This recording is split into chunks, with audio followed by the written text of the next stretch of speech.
ప్రియులారా, ఒక సందర్భంలో ఒక పాస్టర్ గారు నాతో మాట్లాడుతూ, పాస్టర్ గారు మీరు శ్రమ దినాలు పాటిస్తారా అని అడిగినప్పుడు, మేము పాటించమండి అని చెప్పాను. ఎందుకండి మీరు ఉపవాసములకు వ్యతిరేకమా అంటే, నేను చెప్పాను ఉపవాసానికి నేను వ్యతిరేకం కాదండి. నేను సంవత్సరానికి 100 రోజుల చొప్పున ఒక 5-6 సార్లు ఇప్పటికే ఉపవాసం ఉన్నాను. మా సంఘంలో వారానికి ఒకసారి ఉపవాస ప్రార్థన కూడా పెడుతూ ఉంటాం. ఉపవాస ప్రార్థనకు నేను వ్యతిరేకం కాదు, కానీ ఈ శ్రమ దినాలు ఎందుకు పాటించాలి అని చెప్పేసి అతన్ని అడిగినప్పుడు అతడు చెప్పినటువంటి కొన్ని మాటలు ఏమిటి అంటే, ఈ శ్రమ దినాలు ఎందుకు పెట్టారు అంటే, ప్రజలందరూ కూడా వారి వారి పనుల్లో నిమగ్నమై దేవుని వైపు చూడకుండా, దేవునికి ప్రార్థించకుండా, దేవునితో సమయాన్ని ఎక్కువగా గడపకుండా ఉంటున్నారు. కాబట్టి ఈ విధంగా ఓ పద్ధతిని పెడితేనైనా అందరూ ఖచ్చితంగా దేవునితో ఎక్కువ సమయం గడుపుతారని చెప్పేసి వీటిని ప్రారంభించారు అని చెప్పాడు. అప్పుడు నాకు శ్రమ దినాల్లో చరిత్ర తెలియదు కాబట్టి అలా పెడితే ఆ విధంగా పెట్టడంలో, ప్రార్థించడంలోనైతే పొరపాటు లేదండి అని చెప్పి ఆ తర్వాత కొంతకాలానికి శ్రమ దినాల యొక్క చరిత్ర పూర్తిగా తెలుసుకున్నాను. చూడండి ప్రియులారా, ఈ రోజున కూడా చాలామంది, కొంతమంది ఏమో శ్రమ దినాలను పాటించాలి అని చెబుతూ ఉంటే, కొంతమంది ఏమో పాటించకూడదు, అది బైబిల్కి వ్యతిరేకం అని చెప్పేవారు కూడా ఉన్నారు. అయితే ఈ రోజున అదే ప్రశ్న మనలో ఉన్నట్లయితే, ఈ రోజున బైబిల్ గ్రంథం నుండి నేను జవాబునివ్వబోతూ ఉన్నాను. మనం చేయబోతున్నటువంటి పని ఏమిటి అంటే, ఓ 3 వాక్యాలను చూపిస్తాను. దానితో మనకే ఒక క్లారిటీ వచ్చేస్తుంది. ఎవరు చెప్పాల్సినటువంటి అవసరం లేదు. నేను శ్రమ దినాలను పాటించన్నా పాటించకూడదా అని చెప్పేసి ఒక క్లారిటీ మనకే రావడానికి అవకాశం ఉన్నది. ముందుగా మొదటి విషయాన్ని మనం బైబిల్ గ్రంథంలో ఆలోచన చేసినట్లయితే, ఇర్మియా గ్రంథము 10వ అధ్యాయము 2వ వచనంలో రాయబడి ఉన్నది, యెహోవా సెలవిచ్చుచున్నదేమనగా, అన్యజనముల ఆచారములను అభ్యసింపకుడి, ఆకాశమందు అగుపడు చిహ్నములకు జనములు భయపడును, అయితే మీరు వాటికి భయపడకుడి అని రాయబడి ఉన్నది. చూడండి ప్రియులారా, ఇక్కడ మనం జాగ్రత్తగా ధ్యానించినట్లయితే, అన్యజనములు పాటించేటువంటి ఆచారములను మీరు పాటించకుడి అని చెబుతూ, వారు ఆకాశమందు కనిపించే చిహ్నాలకు భయపడుతూ ఉంటారు. కొంతమంది అమావాస్యకు భయపడుతూ ఉంటారు, కొంతమంది పున్నమికి భయపడుతూ ఉంటారు, కొంతమంది చీకటికి భయపడుతూ ఉంటారు, కొంతమంది నక్షత్రాలకు. రకరకాల భయాలు మనుషుల్లో మనకు కనిపిస్తూ ఉంటాయి. అయితే ప్రభువు మనతో మాట్లాడుతున్నటువంటి మాట ఏమిటి అంటే, మనము ఆ విధంగా భయపడే వారంగా ఉండొద్దు అని చెబుతూ, మొదట్లో ప్రభువు చెప్పినటువంటి మాట ఏమిటి అంటే, అన్యజనులు పాటించే ఆచారములను మీరు అభ్యసింపకండి, వాటిని పాటించకండి అని చెప్పేసి ఇర్మియా ప్రవక్త ద్వారా దేవుడు ఖచ్చితంగా చెప్పాడు. అయితే ఈ రోజున శ్రమ దినాల పేరట క్రైస్తవులుగా పిలువబడుతున్నటువంటి వారు చేసే పనులు, ఆ ఆచారాలు ఎవరివో చెబుతూ ఉంటేనే అర్థమైపోతుంది. వాటిని వివరించాల్సినటువంటి పని కూడా లేదు. చూడండి, శ్రమ దినాల్లో పాటించే విషయాలు ఏమిటి అంటే, చాలామంది చెప్పేటువంటి మొట్టమొదటి విషయం ఏంటిది అంటే, యేసుక్రీస్తు ప్రభువారు 40 రోజులు ఉపవాసం ఉన్నారు, మోషే ప్రవక్త 40 రోజులు ఉపవాసం ఉన్నారు, కాబట్టి మనం కూడా వారిలాగా 40 రోజులు ఉపవాసం ఉంటూ ఉన్నామని చెబుతూ ఉంటారు. అయితే ఇందులో ఒక విషయాన్ని కనుక మనం జాగ్రత్తగా ఆలోచన చేసినట్లయితే, యేసుక్రీస్తు ప్రభువారు, మోషే ప్రవక్త వారిద్దరూ కూడా 40 రోజులు పూర్తిగా ఏమీ తినకుండా, ఏమీ త్రాగకుండా ఉపవాసం ఉన్నట్లుగా మనకు కనిపిస్తూ ఉంటుంది. అయితే ఇప్పుడు శ్రమ దినాలను పాటించేవారు ఈవినింగ్ టైంలో భోజనాన్ని చేస్తూ ఉంటారు, మధ్య మధ్యలో జ్యూసులు కూడా త్రాగుతూ ఉంటారు. వారితో పోల్చుకోవడానికి అవకాశం లేదని చెబుతూ ఉన్నాను. రెండో విషయం ఏంటిది అంటే, యేసుక్రీస్తు ప్రభువారు లేదా మోషే ప్రవక్త కూడా వారు 40 రోజులు ఉపవాసం పూర్తయిపోయిన తర్వాత, మోషే ప్రవక్త తనకు ఇష్టం వచ్చినట్లుగా మళ్ళీ పాపపు జీవితంను గడపలేదండి, లేదా దేవునికి విరుద్ధమైన పనులు చేయలే. వారి భక్తి వారు మరణించేంత మట్టుకు కనుపరిచినారు. అంటే మనం చేయాల్సినటువంటి భక్తి కూడా కేవలం 40-46 రోజులు కాదు, మనము మరణించేంత మట్టుకు, లేదా ప్రభువు రాకడ వచ్చేంత మట్టుకు మన భక్తిని కాపాడుకునే వారంగా, మన పవిత్రతను కాపాడుకునే వారంగా, దేవుని మాటలకు లోబడే వారంగా. కేవలం 40 రోజుల భక్తి కాదు దేవుడు కోరుకునేది. చాలామంది 40 రోజులు ఖచ్చితంగా వాక్యాన్ని ఫాలో అవుతూ ఉంటారు, అబద్ధాలకు దూరంగా ఉంటూ ఉంటారు. చూడండి ప్రియులారా, మంచిదే. అయితే ప్రభువు శ్రమ దినాల్లో మాత్రమే లేదా 40 రోజుల్లో మాత్రమే, ఉపవాసం ఉన్నప్పుడు మాత్రమే అబద్ధాలు ఆడొద్దు అని చెప్పలే. దేవుడిచ్చినటువంటి ఆజ్ఞ ఎప్పుడూ అబద్ధాలు ఆడొద్దు. నువ్వు 40 రోజులు మాత్రమే ఉంటే లాభం ఏమైనా ఉన్నదా? ఒకసారి ఆలోచన చేయండి. చూడండి ప్రియులారా, రెండోదిగా మనం ఆలోచన చేసినట్లయితే ఈ శ్రమ దినాల్లో ఉంటూ ఉన్నప్పుడు కొంతమంది చేసేటువంటి పని ఏంటిది అంటే డ్రింకింగ్ చెయ్యరు. చూడండి, మద్యము త్రాగవద్దు అని చెప్పేసి దేవుడు ఆజ్ఞాపించాడు. దాన్ని పాటించడం మంచిదే. అయితే అది కేవలం 40 రోజులకు పరిమితం అయితేనే కష్టం. ఆ దేవుడు కోరుకున్నది కాదు, అది వేషధారణ. మరి రోజున వేషధారణతో కూడినటువంటి భక్తిని చేస్తే, కేవలం 40 రోజులు మాత్రమే అబద్ధాలకు దూరంగా ఉంటే, త్రాగుడుకు దూరంగా ఉంటే, వ్యభిచారానికి దూరంగా ఉంటే, పాపిష్టి పనులకు దూరంగా ఉంటే దేవుడు మెచ్చుకుంటాడా అంటే మెచ్చుకునే అవకాశమే లేదు. ఎందుకంటే దేవుడు మన నుండి శాశ్వతమైన భక్తిని కోరుతూ ఉన్నాడు. హృదయపూర్వకంగా ఎల్లప్పుడూ దేవుణ్ణి ఆరాధించమని ప్రభువు కోరుతూ ఉన్నాడు. కేవలం 40 రోజులు కాదు. చూడండి, ఈ 40 రోజుల్లో చేసే పనులను కనుక మనం ఆలోచన చేసినట్లయితే, ఎందుకంటే ప్రభువు మాట్లాడుతూ ఉన్నాడు, అన్యజనముల ఆచారములను అభ్యసింపకండి అని చెప్పేసి. ఈ 40 రోజులు ఆ చెప్పులు వేసుకోవద్దంట. చూడండి ప్రియులారా, దేవుడు ఆ విధంగా ఏమైనా చెప్పాడా అంటే చెప్పలే. రెండోదిగా మనం ఆలోచన చేసినట్లయితే ఈ 40 రోజులు పూర్తయిపోయిన తర్వాత మామూలు చెప్పులు ఏమైనా కొనుక్కుంటారా అంటే వారు వేసుకునే బ్రాండెడ్ చెప్పులు ఇతరులు కూడా వేసుకోరు. కానీ 40 రోజులు మాత్రం వేసుకోవద్దని చెబుతూ ఉంటారు. ఈ 40 రోజులు ఆ భార్యాభర్తలు దూరంగా ఉండాలి అని చెబుతూ ఉంటారు. ఇది దేవుడు చెప్పినటువంటి విషయమా? ఒకసారి ఆలోచించండి. ఈ 40 రోజులు నేలపైన మాత్రమే పడుకోవాలి అని చెబుతూ ఉంటారు. బెడ్ మీద కూడా పడుకోవద్దంట. ఈ 40 రోజులు ఆ మాంసాహారాన్ని భుజించకూడదు, పాల పదార్థాలను కూడా తీసుకోకూడదు అని చెప్పేసి చెబుతూ ఉంటారు. చూడండి ప్రియులారా, నువ్వు పూర్తిగా మాంసాహారాన్ని నిషేధించినట్లయితే అపోస్తుడైనటువంటి పౌలు భక్తునిలాగా ఇతరులకు అభ్యంతరం కలగకుండా ఉండడం కోసం అపోస్తుడైనటువంటి పౌలు భక్తుడు పూర్తిగా తినడం మానుకున్నాడు. అది మంచి పని. 40 రోజులు తినడం మానేసినంత మాత్రాన వచ్చే లాభం ఏమీ లేదు. ఒకవేళ తినడం వల్ల వచ్చే నష్టం కూడా ఏమీ లేదు. అయితే కేవలం 40 రోజుల భక్తితోనే ప్రాబ్లం ఇక్కడ ఇదంతా కూడా. చూడండి ప్రియులారా, దేవుడు ఆ విధమైనటువంటి భక్తిని కోరుకోవడం లేదు. ఇంకా మనం జాగ్రత్తగా గమనించినట్లయితే ఈ 40 రోజులు తలకు నూనె కూడా పెట్టుకోవద్దంట. ఈ 40 రోజులు శుభకార్యాలలో పాలు పంచుకోవద్దంట. నేను మన చర్చ్లో ఓ బ్రదర్కి సంబంధాలను చూస్తూ ఉన్నప్పుడు ఓ బ్రదర్కి తన ఫొటోస్ బయోడేటా పెట్టాను. అప్పుడు వాళ్ళు కూడా ఒక సిస్టర్ ఫోటో బయోడేటా పెడితే అబ్బాయికి చూపించినప్పుడు అబ్బాయి ఓకే అని చెప్పాడు. అమ్మాయి వాళ్ళని అడగండి మరి ఏమంటూ ఉన్నారు అని చెప్పేసి అడిగినప్పుడు వారు రకరకాల కారణాలు చెబుతూ ఉన్నారు. అసలు ఏంటిదో కనుక్కోండి, అబ్బాయి నచ్చాడా నచ్చలేదా చెప్పండి అని చెప్పేసి ఖచ్చితంగా అడిగినప్పుడు వారు చెప్పినటువంటి మాట ఏంటిది అంటే శ్రమ దినాల్లోనంట ఆ విధమైనటువంటి మాటలు కూడా మాట్లాడొద్దంట.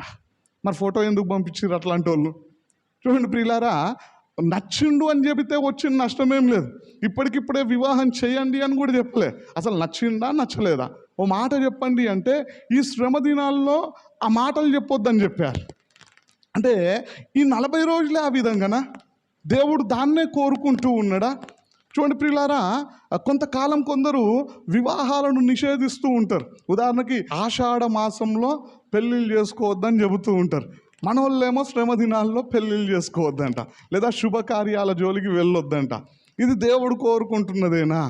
చూడండి, ఈ పద్ధతులన్నీ ఎక్కడి నుండి ఫాలో అవుతూ ఉన్నారు. ఇంకా చెప్పుకుంటూ పోతే చాలా విషయాలు ఉన్నాయండి. గుడ్లు కూడా తినొద్దంట. ఇంకా మనం ఆలోచన చేసినట్లయితే టైం వేస్ట్ చేయొద్దంట. టీవీ ప్రోగ్రామ్స్ చూస్తూ లేదంటే రకరకాల ముచ్చట్లు పెడుతూ టైం వేస్ట్ చేయొద్దంట. టైం వేస్ట్ చేయొద్దు అనేది దేవుడు చెప్పినటువంటి మాటే. ఎఫెసీయులకు రాసినటువంటి పత్రిక 5వ అధ్యాయం 15వ వచనంలో రాయబడి ఉంటుంది, దినములు చెడ్డవి గనుక మీరు సమయమును పోనీయక సద్వినియోగం చేసుకొనుచు అజ్ఞానుల వలె కాక జ్ఞానుల వలె నడుచుకున్నట్లు జాగ్రత్తగా చూసుకోమన్నాడు. అది కేవలం శ్రమ దినాల్లో కాదు, నువ్వు జీవించినంత కాలం, దేవుని రాకడ వచ్చేంత మట్టుకు నువ్వు సమయాన్ని కాపాడుకునే వ్యక్తిగా ఉండాలా, సమయాన్ని దేవుని కోసం కేటాయించుకునే వ్యక్తిగా ఉండాలా, వ్యర్థమైన వాటి జోలికి వెళ్ళకుండా నీ సమయాన్ని వృధా చేసుకోకుండా ఉండాలా. కానీ ఈ యొక్క శ్రమ దినాల్లో మాత్రమే టైం వేస్ట్ చేయొద్దంట. ఈ దేవుడు కోరుకుంటున్నటువంటి విషయాలైనా మనం జాగ్రత్తగా వీటిని ఆలోచించాలా. చూడండి ప్రియులారా, దేవుడైతే ఖచ్చితంగా చెబుతున్నటువంటి మాట ఏమిటి అంటే, అన్యజనముల ఆచారములను అభ్యసింపకండి. మరి ఈ ఆచారాలు ఎక్కడి నుండి వచ్చాయి, ఈ పద్ధతులు ఎక్కడి నుంచి వచ్చాయి, ఈ పద్ధతులు క్రైస్తవులవేనా, బైబిల్ గ్రంథంలో ఉన్నాయా లేవా ఒకసారి మనం పరీక్షించుకుందామా? ఒకవేళ బైబిల్లో ఉంటే ఫాలో కావడంలో తప్పులేదు, కానీ బైబిల్ గ్రంథంలో లేనివి మనం ఫాలో అయితే దేవుడు మెచ్చుకుంటాడా, దేవుడు ఒప్పుకుంటాడా అంటే ఒప్పుకునే ప్రసక్తే లేదు. బైబిల్ గ్రంథంలో రాయబడి ఉన్నది, ఆజ్ఞాతిక్రమమే పాపము, దేవుడు చెప్పింది చెయ్యకపోవడమే పాపము, చెయ్యకూడనివి చెయ్యడమే దోషము. పాపము చేసినా దోషము చేసినా శిక్ష మన మీదికి రావడానికి అవకాశం ఉన్నది. మరి రోజున మన పరిస్థితి ఏ విధంగా ఉన్నది ఒకసారి మన జీవితాల్ని మనం పరీక్షించుకుందాం. చూడండి ప్రియులారా, రెండోదిగా మనం ఆలోచన చేసినట్లయితే మత్తయి సువార్త 15వ అధ్యాయము 7వ వచనంలో ఒక మాట రాయబడి ఉన్నది. అక్కడ మనం ధ్యానించినట్లయితే, వేషధారులారా, ఈ ప్రజలు తమ పెదవులతో నన్ను గణపరచుదురు గాని వారి హృదయము నాకు దూరముగా నున్నది. మనుష్యులు కల్పించిన పద్ధతులు దైవోపదేశములని బోధించుచు వారు నన్ను వ్యర్థముగా ఆరాధించుచున్నారు అని యెషయా మిమ్మును గూర్చి ప్రవచించిన మాట సరియే అని వారితో చెప్పి అని రాయబడి ఉన్నది. ఇక్కడ కూడా మనం జాగ్రత్తగా గమనించినట్లయితే యెషయా ప్రవక్త ప్రవచించినటువంటి ప్రవచనాన్ని ఎత్తి చూపుతూ ప్రభు మాట్లాడుతున్నటువంటి మాట ఏంటిది అంటే, అక్కడ రాయబడి ఉన్నది వారిని వేషధారులారా అని సంబోధిస్తూ ప్రభు మాట్లాడుతూ ఉన్నాడు. చూడండి, వారు చేస్తున్నటువంటి పని ఏంటిది అంటే, మనుష్యులు కల్పించిన పద్ధతులు దైవోపదేశములని బోధించుచు, కొంతమంది అంట దేవుణ్ణి వ్యర్థముగా ఆరాధిస్తూ ఉన్నారంట. దేవుడు చెప్పినవి చెయ్యరు, కానీ దేవుడు చెప్పనివి లేదా మనుష్యులు చెప్పినవి వారి స్వార్థం కోసమో, వారి స్వలాభం కోసమో, వారికి పేరు రావడం కోసమో, దేనికోసమో మనుష్యులు కొన్ని ఆచారాలను పుట్టిస్తే వాటినే దైవోపదేశములని భావిస్తూ వాటిని తూచా తప్పకుండా పాటిస్తూ ఉన్నారంట. చూడండి ప్రియులారా, ఈ శ్రమ దినాల చరిత్రను గనక మనం ఆలోచన చేసినట్లయితే ఇది మనుష్యులు కల్పించినదా లేదంటే దేవుడు ఏర్పరిచినదా అని మనం ఆలోచన చేసినట్లయితే, ఈ శ్రమ దినాలను ప్రారంభించినటువంటి వ్యక్తి ఎవరు అంటే, చరిత్రలో మనం జాగ్రత్తగా గమనించినట్లయితే AD 132-202 మధ్యలో సెయింట్ ఇరేనియస్ అనబడినటువంటి ఫాదర్ గారు, ఆయన RCM చర్చ్ ఫాదర్ గారు, ఆయన పోప్ సెయింట్ విక్టర్కు ఒక లెటర్ని రాశాడంట. ఆ లెటర్లో ఆయన ప్రస్తావించినటువంటి విషయాలు ఏమిటి అంటే, యేసుక్రీస్తు ప్రభువారు 40 రోజులు ఉపవాసం ఉన్నాడు కదా, మనం కూడా ఈస్టర్కు 40 రోజుల ముందు ఉపవాసం ఉండి దేవునికి ప్రార్థనలు చేద్దామని చెప్పేసి ఒక లెటర్ని రాస్తే అప్పటి నుండి ప్రారంభమైనదండి. రెండోదిగా సెయింట్ ఇరేనియస్ పోప్ గారికి లెటర్ రాసి ఆ శ్రమ దినాలను ప్రారంభించిన 47 సంవత్సరాల తర్వాత, అంటే AD 200-250 మధ్యలో డయోనిసియస్ అనబడినటువంటి వ్యక్తి మరలా ఒక ఉత్తరాన్ని రాశాడంట. ఏమని రాశాడంటే, 40 రోజులు ఉపవాసం ఉండాల్సినటువంటి అవసరం లేదండి, 1 రోజు లేదంటే 2 రోజులు లేదంటే 6 రోజులు ఉపవాసం ఉంటే సరిపోతుంది అని చెప్పేసి ఈయన మళ్ళీ లెటర్ రాశాడంట. ఆ తర్వాత కాలంలో 1 రోజు వీలైనటువంటి వారు 1 రోజు, 2 రోజులు వీలైనటువంటి వారు 2 రోజులు, 6 రోజులు వీలైనటువంటి వారు 6 రోజులు ఉపవాసం ఉండడం ప్రారంభించారంట. మూడోదిగా డయోనిసియస్ మరణించిన 75 సంవత్సరాల తర్వాత, అంటే AD 297 373 మధ్యలో సెయింట్ అథానాసియస్ అనబడినటువంటి వ్యక్తి మనందరం కూడా ఖచ్చితంగా ఈ యొక్క శ్రమ దినాలను పాటించాలి అని చెప్పేసి ప్రోత్సహించడం ప్రారంభించాడంట. అప్పటికే ఆర్సీఎం వారు దీనిని ఆచారంగా పాటిస్తూ ఉన్నారు. ఎందుకంటే దీన్ని స్టార్ట్ చేసిందే వారు కాబట్టి. ఆయన ప్రోత్సహిస్తూ చెప్పినటువంటి మాట ఏంటిది అంటే, మనం ఉపవాసాలు ఉంటున్నటువంటి ఈ రోజుల్లో మాంసాహారాన్ని భుజించొద్దు, చేపలని కూడా భుజించొద్దు, అంతేకాకుండా పాల పదార్థాలను కూడా మనం తీసుకోవద్దు అని చెబుతూ మనము మధ్యాహ్నం 3 గంటల తర్వాత ఒక పూట భోజనం చేయొచ్చు అని చెప్పేసి ఆయన చెప్పాడంట. అదేవిధంగా వారు దాదాపుగా 265 సంవత్సరాలు పాటించారంట. అంటే AD 325 టు 590 వరకు ఇదే విధంగా పాటించారంట. చూడండి ప్రియులారా, నాలుగోదిగా AD 590 తర్వాత కొన్ని సంవత్సరాలకు, అంటే AD 590 టు 604 మధ్యలో పోప్ గ్రెగోరీ I గారు ఈ యొక్క శ్రమ దినాల్లో కొన్ని మార్పులు చేసి ఆయన చెప్పినటువంటి మరొక విషయం ఏంటిది అంటే, ఈస్టర్ కంటే ముందుగా వచ్చేటువంటి 46వ రోజున బుధవారమును భస్మ బుధవారముగా పాటించాలి అని చెప్పాడంట. అందులో ఆదివారాలను చేర్చకూడదు అని చెప్పేసి కూడా ఆయన ప్రస్తావించాడు. ప్రియులారా, ఈ సమయంలో మనము భస్మ బుధవారం గురించి కూడా కొన్ని విషయాల్ని ఆలోచన చేసినట్లయితే, భస్మ బుధవారమునే బూడిద బుధవారం అని కూడా పిలుస్తారు. అసలు భస్మ బుధవారం అంటే ఏమిటి, ఆ రోజున ఏం చేస్తారు అని మనం ఆలోచన చేసినట్లయితే, భస్మ బుధవారాన్ని స్టార్ట్ చేసినటువంటి వ్యక్తి పోప్ గ్రెగోరీ I గారు. ఆయన దాదాపుగా AD 590 నుండి 604 మధ్యలో దీన్ని స్టార్ట్ చేసినట్లుగా మన చరిత్రలో కనిపిస్తూ ఉంటుంది. చూడండి ప్రియులారా, ఈ భస్మ బుధవారం గురించి మనము తెలుసుకోవాలి అంటే మనకు మట్లాదివారం గురించి తెలియాలి. చాలామంది ఆ మట్టలాదివారాన్ని జరిపిస్తూ ఉంటారు. ఎందుకు ఆ విధంగా చేస్తూ ఉన్నారు అని చెప్పేసి అడిగినప్పుడు వారు చూపించే వాక్య భాగము మత్తయి సువార్త 21వ అధ్యాయము 8వ వచనంలో రాయబడి ఉంటుంది. యేసుక్రీస్తు ప్రభువారు యెరూషలేం పట్టణంలోనికి వెళ్తూ ఉన్నప్పుడు జన సమూహములలో కొంతమంది వచ్చేసి యేసుక్రీస్తు ప్రభువారు వెళ్తున్నటువంటి మార్గములో తమ బట్టలని పరిచినట్లుగా, కొన్ని చెట్ల కొమ్మలని పరిచి దేవాది దేవుణ్ణి ఘనపరిచినట్లుగా, రాజుగా ఆయనను వారు అంగీకరించినట్లుగా, దేవుణ్ణి మహిమపరిచినట్లుగా మనకు కనిపిస్తూ ఉంటుంది. అయితే ఈ రోజున మనము ఆ విధంగా చేయడం ద్వారా దేవునికి ఘనత వస్తుందా అంటే వచ్చే అవకాశం ఏమీ లేదు.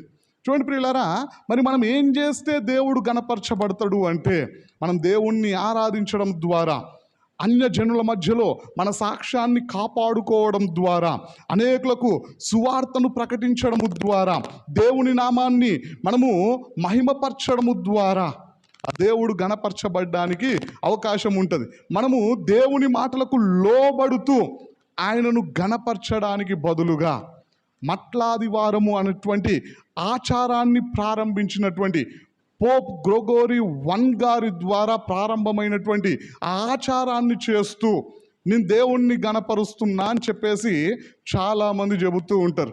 అయితే ఆ యొక్క మట్లాదివారం తర్వాత వారు చేసేటువంటి పని ఏమిటి అంటే, ఆ యొక్క మట్టలను వారు భద్రపరిచేవారంట. భద్రపరిచినటువంటి వాటిని వారు ఎండబెట్టి కాల్చి భస్మ బుధవారం రోజున ఆ యొక్క బూడిదను నుదిటి మీద సిలువ ఆకారములో బొట్టులాగా పెట్టుకునేటోళ్ళంట. చూడండి ప్రియులారా, ఆ విధంగా చేయమని దేవుడు ఏమైనా కోరుకున్నాడా అంటే కోరుకోలే.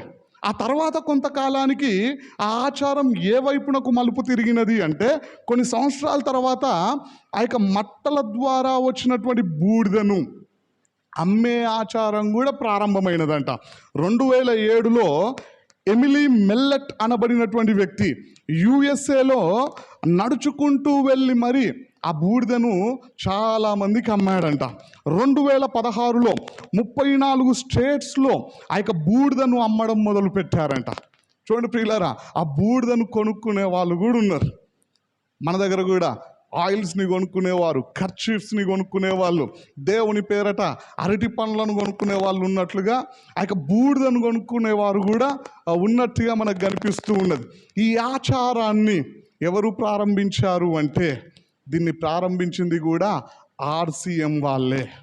ఇది బైబిల్లో ఉన్నటువంటి పద్ధతి కాదు. మరి రోజున మనం చేస్తున్నటువంటి ఈ పద్ధతులు వాక్యానుసరమైనవేనా ఒకసారి మనం ఆలోచన చేయాలి.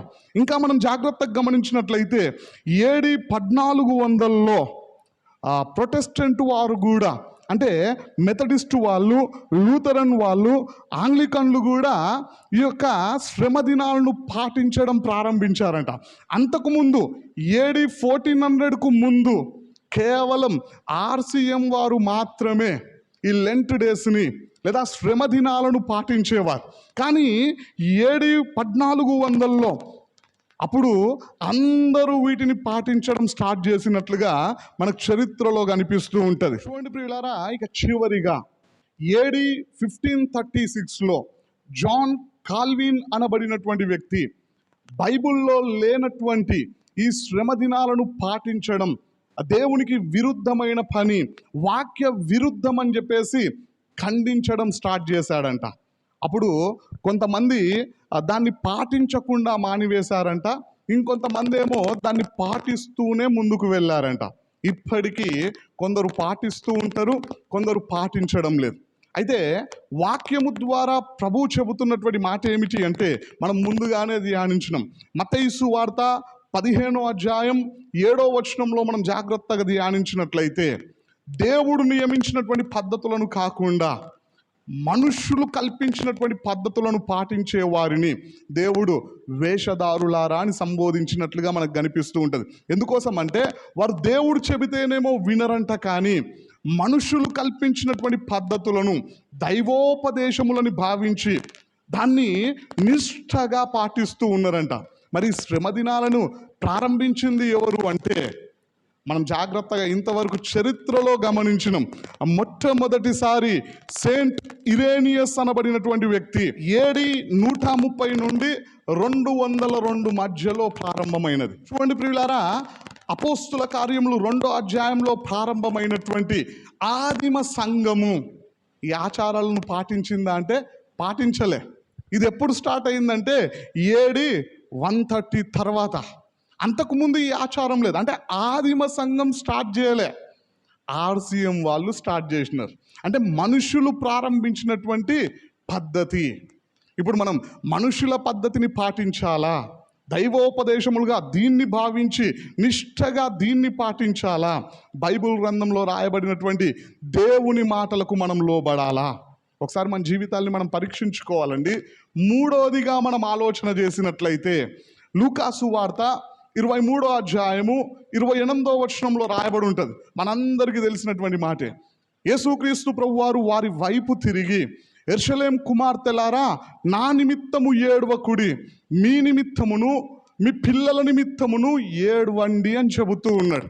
యేసుక్రీస్తు ప్రభువారు సిలువను మోస్తూ వెళ్తూ ఉన్నటువంటి సమయంలో చాలామంది ప్రజలు యేసుక్రీస్తు ప్రభువారిని వెంబడిస్తూ బాధపడుతూ ఉన్నటువంటి తరుణంలో, కన్నీరును గారుస్తూ ఉన్నటువంటి తరుణంలో ప్రభువు పలికినటువంటి మాట, నా నిమిత్తం మీరు ఏడవకండి, మీ నిమిత్తం, మీ కుటుంబాల నిమిత్తం ఏడవండి అని చెప్పేసి ప్రభువు మాట్లాడినాడు. అయితే ఈ శ్రమ దినాల్లో చాలామంది చేసేటువంటి పని ఏంటిది అంటే వారి కుటుంబాల రక్షణ కోసం కన్నీరు గార్చరు. వారి కుటుంబాలు మారు మనసు పొందుకోవాలని ఉపవాసం ఉండరు. కానీ యేసుక్రీస్తు ప్రభువారు మరణించాడు అని చెప్పేసి ఉపవాసం ఉండి సరైనటువంటి ఆహార పదార్థాలు పుచ్చుకొనకుండా కన్నీరు గారుస్తూ బాధపడుతూ ఉంటారు. చూడండి ప్రియులారా, దేవుడు చేసినటువంటి త్యాగాన్ని గుర్తించి మనం నిజంగా బాధపడే వారమైతే ఆ భక్తి కేవలం 40 రోజులు ఉండదండి, జీవితాంతం ఉంటుంది. ప్రభువు మాట్లాడినటువంటి మాట కూడా అదే. మనం బైబిల్ గ్రంథంలో హెబ్రీయులకు రాసినటువంటి పత్రిక 6వ అధ్యాయం 4వ వచనం నుండి 6వ వచనం వరకు ధ్యానించినట్లయితే అక్కడ రాయబడి ఉన్నది, ఒకసారి వెలిగింపబడి పరలోక సంబంధమైన వరమును రుచి చూచి పరిశుద్ధాత్మలో పాలివారై దేవుని దివ్యవాక్యమును రాబోవు యుగ సంబంధమైన శక్తుల ప్రభావమును అనుభవించిన తర్వాత తప్పిపోయిన వారు తమ విషయంలో దేవుని కుమారుణ్ణి మరలా సిలువ వేయుచు బాహాటముగా ఆయనను అవమానపరుచుచున్నారు అని రాయబడినది. ఇక్కడ మనం జాగ్రత్తగా ధ్యానించినట్లయితే ఒకసారి వెలిగింపబడిన తర్వాత ఒకసారి మారు మనసు పొందుకున్న తర్వాత, ఒకసారి బ్యాప్తిస్మం తీసుకున్న తర్వాత మరలా పాపం వైపు మనం అడుగులేస్తూ ఉన్నట్లయితే మన ద్వారా జరుగుతున్నటువంటి కార్యం ఏంటిది అంటే యేసుక్రీస్తు ప్రభు వారిని మరలా సిలువ వేస్తూ ఉన్నామంట. చూడండి ప్రియులారా, ఒక్కసారి ప్రభువు వారిని సిలువ వేస్తే మనం ఇంతగా కన్నీరు గారుస్తూ ఉన్నాం కదా, శ్రమ దినాలు అనేటువంటి ఒక పద్ధతిని పెట్టుకొని. మరి నువ్వు ఆ రోజుల్లో చూపించినటువంటి నిష్ఠ, ఆ రోజుల్లో చూపించినటువంటి భక్తిని శాశ్వతంగా చూపించకుండా కేవలం 46 రోజులకే పరిమితం చేసి ఆ తర్వాత నీ ఇష్టానుసారంగా త్రాగుతూ, నీ ఇష్టానుసారంగా తిరుగుతూ, నీ ఇష్టానుసారంగా పాపము చేస్తూ నీకు నచ్చినట్లుగా జీవిస్తే నువ్వు చేస్తున్నటువంటి పని ఏంటిది తెలుసా? ఆ రోజున మన పాపాల కోసం ఆయన సిలువ మీద మరణించినాడు. కానీ ఈ రోజున నువ్వు మళ్ళీ పాపము చేస్తూ యేసుక్రీస్తు ప్రభువారిని మరలా సిలువ వేస్తూ ఉన్నావు. అంటే దేవాది దేవుణ్ణి మళ్ళీ బాధ పెడుతూ ఉన్నావు. చూడండి ప్రియులారా, మనం బాధపడడం నిజమైందైతే మళ్ళీ మనం సిలువ మీద యేసుక్రీస్తు ప్రభువారిని వేస్తామా? ఒకసారి మన జీవితాన్ని మనం పరీక్షించుకోవాలండి. ఈ రోజున చాలామంది వారు చేస్తున్నటువంటి పాపముల ద్వారా జరుగుతున్నటువంటి పని అదే. యేసుక్రీస్తు ప్రభువారిని మరలా సిలువనెక్కిస్తూ ఉన్నారంట, మరలా అవమానపరుస్తూ ఉన్నారంట, మరలా దేవుణ్ణి బాధ పెట్టేవారుగా, దేవుణ్ణి ఇబ్బంది పెట్టేవారుగా ఉన్నారంట. మరి రోజున మన పరిస్థితి ఏ విధంగా ఉన్నది? యేసుక్రీస్తు ప్రభువారు మన నిమిత్తమే, మన పాపముల కోసమే ఆయన మరణించడానికే భూమి మీదకి వచ్చాడు. అప్పుడు ప్రభువే చెబుతున్నటువంటి మాట, నా కోసం ఏడవకండి, మీకోసం, మీ పిల్లల కోసం ఏడవండి అని చెబుతూ ఉన్నాడు. కానీ ఇప్పుడు నువ్వు మళ్ళీ పాపము చేస్తూ, దేవునికి విరుద్ధమైన పనులు చేస్తూ, దేవుణ్ణి సిలువ వేస్తూ ఇబ్బంది పెడుతూ ఉన్నట్లయితే నీ భక్తి నిజమైనదేనా? నువ్వు నిజంగా దేవునికి సంతోషాన్ని కలిగించే వ్యక్తివేనా? నీ బాధ నిజమైనదేనా? ఒకసారి ఆలోచించండి. చాలామంది చేసేటువంటి పని ఏంటిది అంటే దేవుడు చెప్పిందేమో చెయ్యరు, దేవుడు చెయ్యొద్దన్నదే చేస్తారు. ఉదాహరణకి యేసుక్రీస్తు ప్రభు వారే ఖచ్చితంగా చెప్పినటువంటి మాట, నా నిమిత్తం ఏడవకండి, మీకోసం, మీ పిల్లల కోసం ఏడవండి అని చెప్పారు. నాకు తెలిసినటువంటి ఒక సిస్టర్ ఉన్నది. సిస్టరు చేసేటువంటి పని ఏంటిది అంటే ఈ యొక్క శ్రమ దినాలను నిష్ఠగా పాటిస్తుంది. ఎంత భక్తి శ్రద్ధలతో పాటిస్తుంది అంటే ఒక సందర్భంలో మన చర్చికి సంబంధించినటువంటి సిస్టర్ వాళ్ళ షాప్కి వెళ్ళి ఎగ్స్ అడిగితే మీరు ఇప్పుడు తింటారు ఆ ఎగ్స్ అని చెప్పేసి ఆమెకి 15 నిమిషాల క్లాస్ ఇచ్చిందంట. ఆ సిస్టర్ వాళ్ళ ఇంట్లో వాళ్ళ అల్లుడు వచ్చి ఉన్నాడు కాబట్టి ఏం మాట్లాడలేకపోయిందంట, తర్వాత చెప్దాంలే అని చెప్పేసి. చూడండి ప్రియులారా, అన్ని మాటలు మాట్లాడినటువంటి ఆమె, అంటే శ్రమ దినాలను అంతగా పాటిస్తూ దేవుని కోసం అంతగా కన్నీరు గారుస్తున్నటువంటి ఆమె భర్త ఒక తాగుబోతండి. ఆయన కోసం ఒక్కరోజు కూడా ఫాస్టింగ్ ఉండలే. దేవుడు చెప్పిందేమో చేస్తలేదు ఆమె. మీకోసం, మీ పిల్లల కోసం, మీ కుటుంబాల కోసం ఏడవండి, నశిస్తున్నటువంటి ఆత్మల కోసం కన్నీటి ప్రార్థన చేయండి అంటే అది చెయ్యడమేమో శాత కాదు. మరి ఏం చేస్తారంటే మా కోసం చచ్చిపోయావా ప్రభువా అని చెప్పేసి కొన్ని దినాలు ఏడ్చి, కొన్ని దినాలు కన్నీటి ప్రార్థనలు చేసి, కొన్ని దినాలు బాధపడి ఆ తర్వాత మళ్ళీ వీళ్ళే దేవుణ్ణి సిలువ మీద వేస్తూ ఉన్నారు. వీరి ద్వారానే దేవుడు అవమానపరచబడుతూ ఉన్నాడు, వీరి ద్వారానే దేవుడు ఇబ్బంది పడుతూ ఉన్నారు. మరి రోజున మన పరిస్థితి ఏ విధంగా ఉన్నది? ఆ విధమైనటువంటి భక్తి మనలో ఉన్నదా? ఒకసారి మన జీవితాన్ని మనం పరీక్షించుకోవాలా. చూడండి ప్రియులారా, మనము శ్రమ దినాలని పాటించొద్దా అంటే దేవుడు చెబుతున్నటువంటి మాట, అన్యజనముల ఆచారములను అభ్యసింపకూడదు. అందులో ఉన్న ఆచారాలు ఎవరివి? ఒకసారి మన జీవితాన్ని మనం పరీక్షించుకుందాం, జాగ్రత్తగా గమనిద్దాం. రెండోదిగా, మనం శ్రమ దినాలను పాటించన్నా వద్దా అంటే ప్రభువు చెబుతున్నటువంటి మాట, దేవుడు చెప్పినటువంటి పద్ధతులకేమో లోబడరంట. కానీ కొంతమంది మనుషులు కల్పించినటువంటి పద్ధతులకు దైవోపదేశములనుగా భావించి వాటిని తూచా తప్పకుండా పాటిస్తూ ఉన్నారంట. ఈ శ్రమ దినాలను ప్రారంభించింది ఆదిమ సంఘం కాదు, యేసుక్రీస్తు ప్రభువారు కాదు. మరి ఎవరు అంటే RCM వాళ్ళు. మనుషులు ప్రారంభించినటువంటి ఈ పద్ధతిని మనము పాటించన్నా వద్దా నీవే నిర్ణయించుకోవాలా.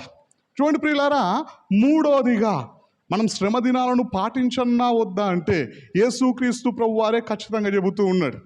యేసుక్రీస్తు ప్రభువారు వారి వైపు తిరిగి, యెరూషలేము కుమార్తెలారా నా నిమిత్తం ఏడవకండి, మీ నిమిత్తమును మీ పిల్లల నిమిత్తమును ఏడవండి అని చెప్పాడు. అంటే మనం కన్నీటి ప్రార్థన చేయాల్సింది మన కుటుంబం కోసం, మనం కన్నీటి ప్రార్థన చేయాల్సింది మన రాష్ట్రం కోసం, మన దేశం కోసం, ప్రపంచం కోసం, నశించిపోతున్న ప్రతి ఆత్మ రక్షింపబడులాగున మనం ప్రార్థన చేసినట్లయితే, ఒక ఆత్మ రక్షింపబడితే పరలోకంలో ఎక్కువ సంతోషం కలుగుతుందంట.